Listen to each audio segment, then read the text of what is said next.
Hello guys, कैसे हो आप सभी। आपका मेरे यूट्यूब चैनल में स्वागत है। तो आज हम बात करेंगे बीएसटीसी की। बीएसटीसी का पेपर किस अकॉर्डिंग आता है और किस प्रकार आता है और कैसे क्वेश्चन आते हैं। तो गाइस, अब आप सोचेंगे मेरे पास 2024 की बुक है और मैं 3 सालों से बुक कर रही हूँ, पर ऐसा गलत है। ये 2024 की मेरी सिस्टर की बुक है। तो मैंने 2025 में 12th की थी, तो मैं 26 में इस बार पेपर दूँगी, क्योंकि पिछली बार कुछ शादियाँ आ गई थी, इसलिए मैंने पेपर नहीं दिया था, क्योंकि मैंने पढ़ाई नहीं की। तो इस बार मैं पढ़ाई करके देख रही हूँ।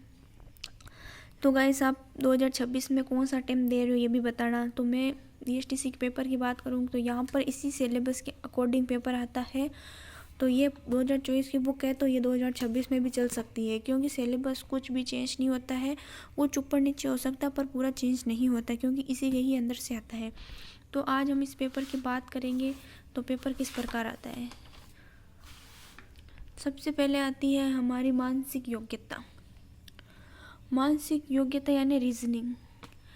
यह हमें सबसे पहले आती है रीजनिंग। तो एक एक का टॉपिक देख सकते हो रीजनिंग के। तो हमें रीजनिंग के मिलेंगे 50 क्वेश्चन। सबसे पहले रीजनिंग ही होती है, क्योंकि ये सबसे हार्ड होती है और सबसे आसान भी यही होती है, क्योंकि एक बार जिसको रीजनिंग समझ में आ गई या सॉल्व करना आ गया ना, ये इसमें दिमाग का खेल होता है। ये समझ में आ गई ना तो पेपर बहुत ही आसान लगता है। ये मैंने सॉल्व कर रखा है गाइस, ये मैंने ही किया है, इसके अंदर ही कर दिया था। तो ये मैंने किसी से मांग के लिया था 2025 का पेपर। तो मैंने मेरे को ईजी लगे क्वेश्चन, क्योंकि मैंने थोड़ी बहुत रीजनिंग सीखी, तो इसमें से काफ़ी मैंने हल किए थे। तो आप भी इसमें से क्वेश्चन आप हल करके देखो गाइस, क्योंकि कुछ क्वेश्चन वापस रिपीट हो जाते हैं, इसलिए वही आ जाते हैं।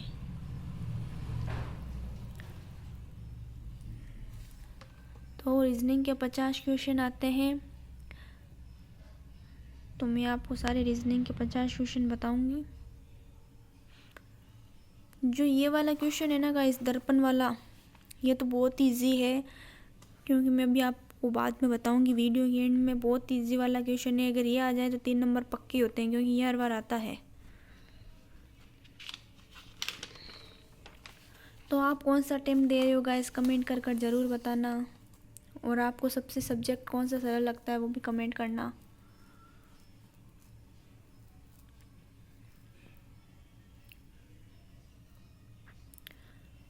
देख सकते हो।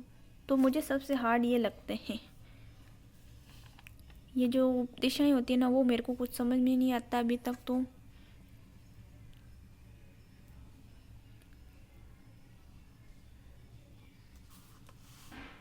ये जो क्वेश्चन होते हैं ना, इनको पूरा अच्छे से पढ़ना होता है रीजनिंग के अंदर। तो यहाँ पर हमारे 50 क्वेश्चन कंप्लीट हो चुके हैं। उसके बाद हमारी आएगी जीके, राजस्थान की सामान्य जानकारी। तो इसके भी 50 क्वेश्चन आते हैं। इसमें से अब एक एक टॉपिक को ध्यान से देखना क्वेश्चन को, क्योंकि इसी के अंदर जो रीजनिंग होती है उसके अंदर से एक क्वेश्चन जो पेपर आ रखा उनमें से ज़रूर आता है।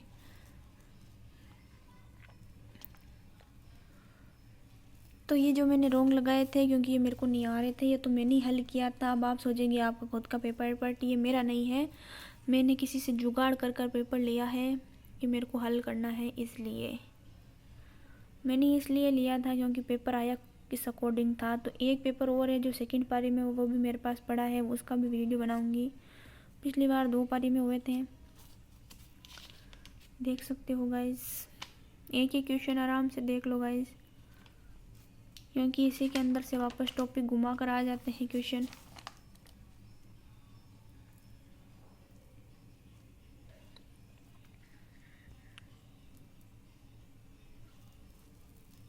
आप ये वीडियो कहाँ से देख रहे हो कमेंट कर कर ये भी ज़रूर बताना।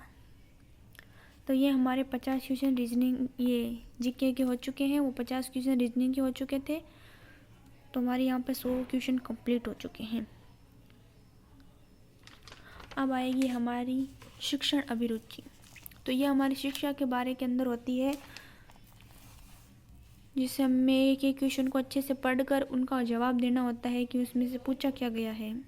इतने इतने इसके अंदर शिक्षण अभिरुचि के अंदर तो ऐसा होता है ना गाइज, कि हमें ऐसा लगता है कि सारे ही आंसर सही है। 4 जो होते हैं ना, ये उनमें से लगता है ये चारों ही सही है, क्योंकि ऐसे शिक्षण अभिरुचि में क्वेश्चन आते हैं।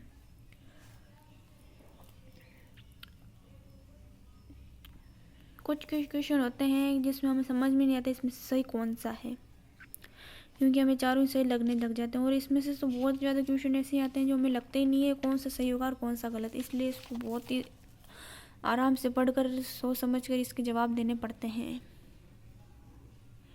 जब मैंने शिक्षण अभिरुचि पढ़ी तो मेरे को लग रहा था ये सारे सही है, कौन सा सही पढ़ना है। सच में ऐसे ही होता है। अब आप सोचोगे कि ऐसे ही बता रहे, नहीं ऐसे ही होता है। तो शिक्षण अभिरुचि के भी 50 क्वेश्चन आते हैं।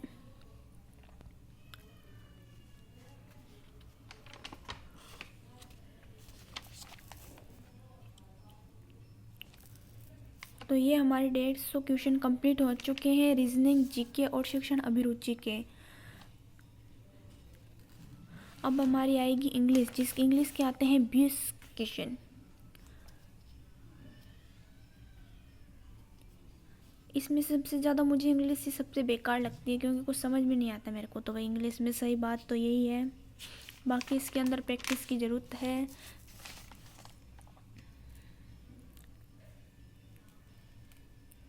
ये है इंग्लिश के 20 क्वेश्चन। उसके बाद आती है हमारी हिंदी, जो हम बचपन से पढ़ते आ रहे हैं। हिंदी बचपन से तो हम सभी पढ़ते आ रहे हैं, लेकिन हिंदी तो हमारे बचपन वाले क्वेश्चन आते हैं और सब समझ कर पढ़ना पड़ता है।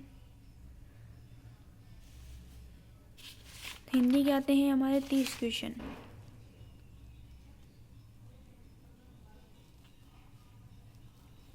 तो यहाँ पर हमारे पूरे 200 क्वेश्चन कंप्लीट हो चुके हैं। उसके बाद आएंगी यहाँ पर संस्कृत। जिसको संस्कृत अच्छी लगती है वो संस्कृत में करता है, जिसको संस्कृत आती है वो संस्कृत कर सकता है। हमारे जैसे लोग संस्कृत नहीं कर सकते। तो यहाँ पर संस्कृत के सारे क्वेश्चन हैं। और यहाँ पर पीछे रफ कार्य के लिए पेपर दिया जाता है। कोई कहता है रफ किस पे करेंगे रीजनिंग के क्वेश्चन, तो यहाँ पर रफ कार्य के लिए यहाँ पर जगह दी जाती है। एक पेज नहीं दिया जाता है, यहाँ पर 2 पेज दिए जाते हैं। तो मैंने पूरा पेज को भर दिया है, देख सकते हो। यहाँ पर मैंने बताया था ना आपको, ये वाला है। अगर आप चाहो तो मैं इस पर वीडियो बना सकती हूँ, दर्पण वाले पर बहुत ईजी है। तो यहाँ पर हमारा पेपर कंप्लीट हो चुका है। इस अकॉर्डिंग हमारा पेपर आता है। अब इसकी बात करें ओ मार्कशीट की, तो ओ मार्कशीट कैसे, यह घर पे ही दी जाती है।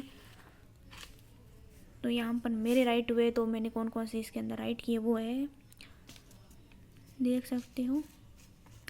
तो ओ मार्कशीट के इस तरह से पूरे गोले पूरा बराबर भरने पड़ते हैं, तभी होता है। तो ये हमारी ओ मार्कशीट एक घर पे दी जाती है और